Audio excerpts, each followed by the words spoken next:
Hello and welcome to Business Today Television, and I'm joined by a key Finance Ministry official who's been a part of the budget making exercise. This is Karishma Asoodani, and with me today here is Mr. Ajay Seth, Secretary, Department of Economic Affairs, Ministry of Finance. So thank you so much for joining us. Everybody's calling it a most successful and landmark budget. To begin with, I'd like to ask you, how confident are you of achieving the budget GDP nominal target of 10.5%? We have been conservative in that approach, and being conservative served us well during the current year when we assumed 11%, and there were similar questions being asked that is it doable, are we being extra cautious, and yes, the economy turned out to be nominal rates were much more, 15% plus.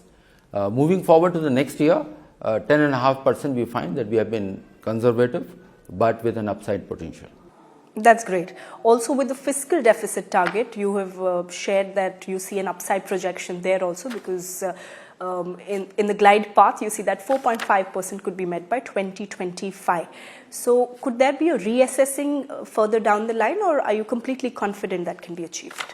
Reaching 4.5% or below 4.5% 25-26 is eminently doable, and government, we have a firm resolve to meet those numbers, and our resolve can be seen what has been our track record in the past 3 years. That's great, sir. Also on the food and subsidy, fertilizer subsidy that was announced in the budget. Now, there has been a major slashing that we have seen in terms of the budget estimate. In the current year, if you see, you had to give an additional outlay because of the increase in the food and fertilizer prices. Why was this decision from a fiscal point of view taken? See that budget serves what the overall economic goal is.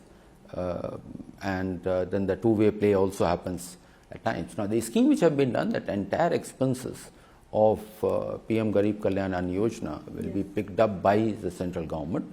So, whatever monies are required, little less than 2 lakh crore, has been provided in the budget. Absolutely. But also, if you see in terms of the Manrega target, that has also been slashed. Now, of course, we are talking about rural spending, we are talking about job opportunities and employment, but this is the lowest target that you've gone for Manrega in last 2 years. Two aspects I would like to bring to your notice. One is that we are seeing that economic job or jobs in the economy, especially in the urban areas, are increasing significantly. So the usual way of people moving from rural areas to urban areas for jobs, and people don't migrate permanently. They go for 6 months, 1 year, come back, and the next batch goes in. So that is picking up again, and is picking up not just in the last few months, last few quarters, at least we are seeing 3 to 4 quarters that activity is happening. Second one, you will also notice that has been a significant increase in Awas Yojana target. Yes. Not the target, the outlay. And that has gone up by almost 66%, and most of that increase has come for the rural housing. And construction of houses requires labor.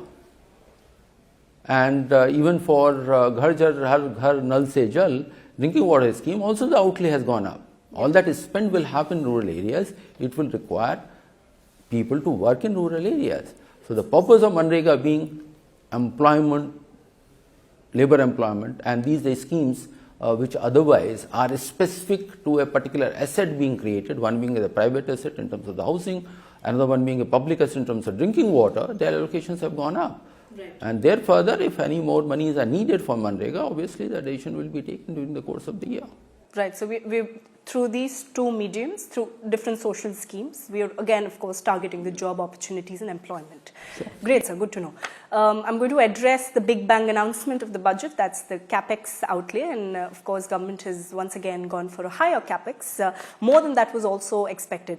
Now, which sectors do you think will be useful in utilizing this Capex? As we look at it in terms of the allocation, road sector get about 2.9 lakh, 2.8 lakh crore plus, then railways are about 2.4 lakh crore. So these are the most two dominant sector will come in, which has the projects ready on hand, already under implementation. Idea is not just to put money which doesn't lead to multiplier effect. Absolutely. Money is to put money into the projects which can be completed early, and the benefits of the economy start flowing, and the investment is happening, the project construction is happening, then it also leads to job creation. Third element is that a push has been given further to the assistance being provided to state governments, because they have a larger number of projects. So a significant part out of 1.3 lakh crore is meant for the states. So they can also, these are the three major drivers are there. But at the same time, that effort is not as Capex efforts are not, or the infrastructure efforts are not just about 1 year, even looking at how to get in the private sector more prominently into infrastructure. This speech again makes a clear signal that a new unit which has been created, Infrastructure Finance Secretary, will work with all stakeholders in the infrastructure domain, and including two or three which are primarily dependent on public resources, to create conditions, do the structuring in a manner so that the private investments can flow in. Great. So you did mention about private sector. So my next quick question is on that. Do you expect the private sector Capex to also fully mature following the footsteps of the government Capex? If you look at the last 3 quarters, private Capex is coming back, is happening, but private Capex in infrastructure projects is not fully on. Okay. And it is getting into their own plant and machineries, their own projects, the real estate constructions are happening.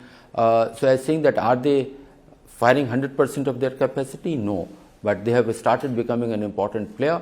But if you look at it traditionally, the private investments are much more dominant into the economy than the public investment. So keeping that in mind, that the government decided for at least for 1 more year, government should take the lead in pump priming this growth and job cycle. Great. So what are your thoughts on inflation? How do you see it over the next 2 quarters? See, next 2 quarters, subject to the things remaining stable in the global arena, and there are few items on which we import inflation, especially on the gas and oil, or the major metals. Right. Keeping those as constant or not happening, I do see a further moderation picking up. Great. So the IMF, in fact, a day before the economic survey, on the day of the economic survey, had cautioned the challenges of rupee depreciation further. That is also, of course, hinting at the US Fed hike that also happened last night. Now, does this mean that we could also see some kind of rate changes in India? Of course, it's a decision to RBI. I would not like to get into that area what the decisions have to be taken by Reserve Bank of India, but globally we are seeing that the global or the inflation in the major economies is moderating, and as a result the yesterday night increase by Federal Reserve has been much more moderate than what they have been in the past. So we see that cycle or the rate of increase coming down. So that will also feed into our decision making in our country. Yes, but they've also hinted that the increase will continue to happen. That's not a new information to the market. Market was perhaps looking for that is any signal that an aggressive increase in policy rates are done. Now it will be a much more moderate increase, and that signal has been given yesterday. Okay, so one question, and I'm going to address the big R in the room, that is the recession. How do you see global recession, and also is there a fear on it, and is India, of course, ready to take the challenge if it comes to us? Recession, there are different opinions, but almost all informed persons are talking about that there will be a massive slowdown of the global economy, and that does impact on 2 ways. One, an export slowdown, but at the same time our economy is a very, very large economy, so we have enough domestic demand to take care. We are not. The second element which comes in, that if there is a recession happening, then in a normal course it should lead to further moderation of the prices. Right. Gas, oil, metals, globally. Kind of a thing, globally. Which will impact us well. Which will help us well. So there is a plus, one minus, and what this budget assumes that even if the massive slowdown which IMF had projected, if that were to come, our growth projections, what economic survey brings out, 6 to 6.8% is the range, and perhaps the potential being towards the higher level of towards the higher end rather than at the lower end. Got it. So one question, and that has to be on cryptocurrency, in fact, because we know that DEA has been involved in preparing a consultation paper that has to be submitted, and it's a global effort. You've reiterated in the past. You're also leading the G20 finance track, which is discussing this. What is India's stance on it? So as you recall that we had prepared a bill, went through internal discussions. Thereafter, there was a consensus that we have to deal with that at the global level. So we have reached out to IMF, and IMF is working out a paper in consultation with us to bring in the aspects of the monetary policy, bringing the macroeconomic aspects and the policy approach to crypto assets. And we had a round of meeting here on 15th and 16th of January in Delhi, where people from the developing economies were here, and we sat down with them and with the IMF. And now on the sidelines of the ministers' meeting of G20 in Bangalore, later part of this month, there's going to be a 135-minute seminar on crypto assets, on the policy response. And for that, again, IMF is preparing finalizing their paper that will form the base. And then we take it up. It is being held in other forums as well. For example, Financial Stability Board it has proposed forming a crypto assets working group, and we are equally we are very much part of that. So the global efforts are on to build a consensus around the policy responses. So major countries, including India, are going to be a part of this? That's correct. So the idea is that first the G20 countries arrive at a consensus, and thereafter that consensus has to evolve over all countries put together, because this being an asset class which can be traded across the boundaries on the electronic means itself, on the digital means, it requires all countries to be on the policy. Right. Just a follow-up question on that, sir. How soon, is there a timeline, do you see that when could we have a decision on cryptocurrency, on the legality of cryptocurrency in India? Do you see it in the current year? So the question of legality will come only if something is declared illegal. We are trying to, perhaps we should see it in that manner. Crypto assets are not illegal in this country. There is already, so moving forward, what should be the stance, that how tightly should be regulated? That issue number one, that regulated means regulated in terms of their trading of crypto assets. Second one, whether crypto assets should get into the financial domain or they should remain out of the financial domain. These are the two major questions being tackled at the global scale. Great. So one last question, I'll get back to budget before we end this interview, and this is on the lines of expectations of additional PLI schemes, but of course no announcement was made on PLI schemes. We've also seen that there have been some minor delays in it. Do we expect some kind of enhancement in the coming months?